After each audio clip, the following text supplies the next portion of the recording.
Hello दोस्तों, नमस्ते, राधे राधे। मैं आपकी साधना दुबे आज आप सभी के सामने एक छोटा सा कजरी गीत लेके आई हूँ। दोस्तों, यह कजरी गीत एक तोता पे आधारित है। एक बहन है, उनके पति परदेश गए हैं और उनके लिए एक तोता जिया के गए हैं। और आइए इस गीत को सुनिए और हमारे गीत पे ढेर सारा प्यार आशीर्वाद दीजिए। आइए देर न करते हुए गीत को आगे बढ़ाती हूँ।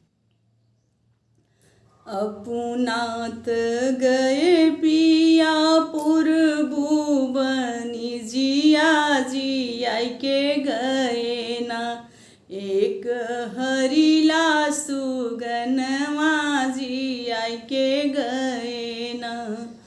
अपुनात गए राजा पुरबू बनी जिया जिया के गए ना, एक हरिला सुगनवा जिया के गए ना।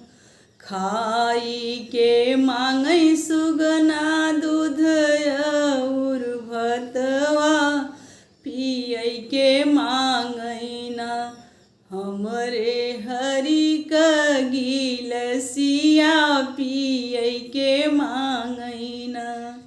खाई के मांगई सुगना दूध और भतवा, पिय के मांगई ना, हमरे हरि का गिलसिया पिय के मांगई ना। अपुनात गए पिया पुरबू बनी जिया जिया के गए ना, एक हरिला सुगनवा जिया के गए ना।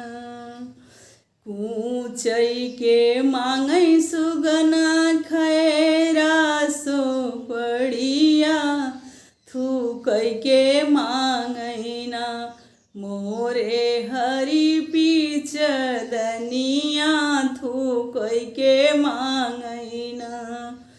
कूचई के मांगई सुगना खैरा सो पड़िया, थूकई के मांगई ना, मोरे हरि पीछ दनिया थूकई के मांगई ना। अपुनात गए राजा पुरबू बनी जिया जिया के गए ना, एक हरिला सुगनवा जिया के गए ना।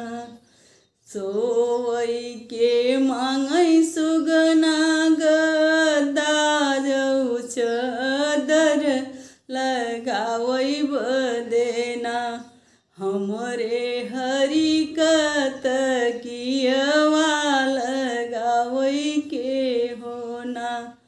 अपुना सोवई के मांगई सुगना चादर तकियवा सोवई के मांगई ना, हमरे हरि कर जइया ओढ़ई के मांगई ना, हमरे राजा कर जइया ओढ़ई के मांगई ना।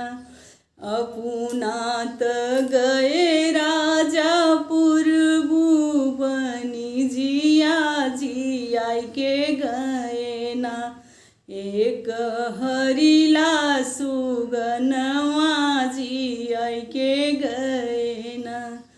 अपुनात गए राजा पुरबू बनी जिया जिया के गए ना, एक हरिला सुगनवा जिया के गए ना। धन्यवाद दोस्तों। यह कजरी गीत आप लोगों को जैसा लगे कमेंट में अपनी राय जरूर दीजिएगा। अपनी छोटी बहन को ना ढेर सारा प्यार आशीर्वाद। धन्यवाद।